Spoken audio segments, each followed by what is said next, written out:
north in San Francisco, police say they arrested 57 people in just one day in the Tenderloin. Police say during their operation last Monday, more than 40 people that they took into custody already had warrants out for their arrest. And they seized narcotics, including fentanyl, meth, and cocaine. Staying in San Francisco, the top 5 candidates in the city's race for mayor met tonight for the second debate of the election season. Tonight's main topic of conversation: who has the best plan to curb crime in the city? Lauren Toms was there.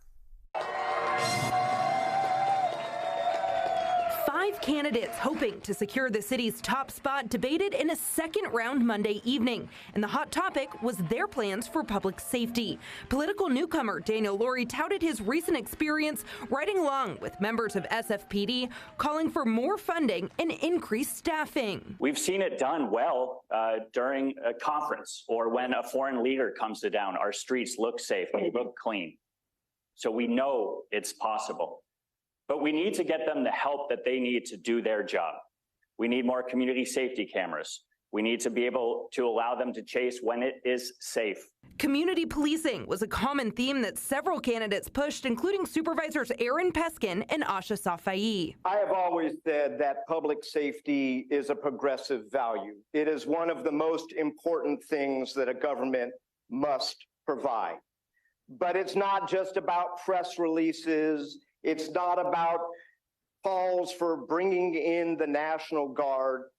I'm a big believer in community policing. It's a real effective strategy for dealing with crime, and the perception of crime and public safety is taking officers out of their cars and doing proactive community policing. 2 candidates on the debate stage have experience in room 200, the mayor's office. Former interim mayor Mark Farrell and current mayor London Breed. The pair sparred over Farrell's plans to increase funding and support for officers, while Breed reminded the crowd about her programs that serve as an alternative to policing. We need new leadership in our police department to grow our police department, to fight for a police department budget. I will do that as mayor. First of all, this is not the Republican National Convention where every answer to public safety is police. Candidates spent the night stressing what they think isn't working in City Hall. That bold leadership is missing right now in this city. Our city's current approach to the drug crisis we have on the streets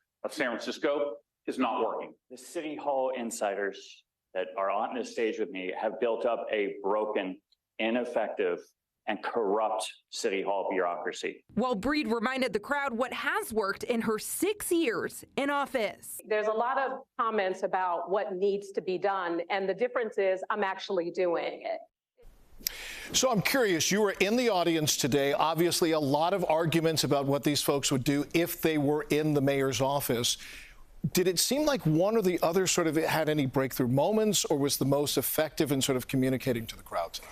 Not just yet, Devin. Right now, we're seeing a lot of arguments from all 5 candidates. This is one of the closest mayoral races the city has seen in decades, really. And we're starting, especially tonight, to see some of that sparring shake out on the debate stage. This one was really different compared to last week. It was more of a town hall style. And these candidates knew their audience. It was held by the Democratic Club of San Francisco, and they were really speaking to those voters. But a question I get asked a lot covering this race is, what is the difference between a lot of these candidates? They're all Democrats and they all want what's best for the city. So what's really different about them? And tonight we started to see that shine a little bit more, especially between 2 of the more conservative leaning candidates, at least in terms of some of their public safety policies and some of their policies when it comes to the drug crisis in San Francisco, that being Mark Farrell and philanthropist Daniel Lurie. We saw Mark Farrell really go hard about his plans to axe the current police chief and boost police staffing and funding. And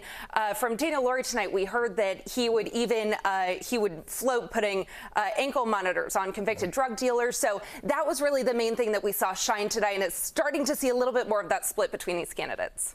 All right, thank you so much. They're going to have to show some difference between themselves and the incumbent mayor. Thank you so much for your time today.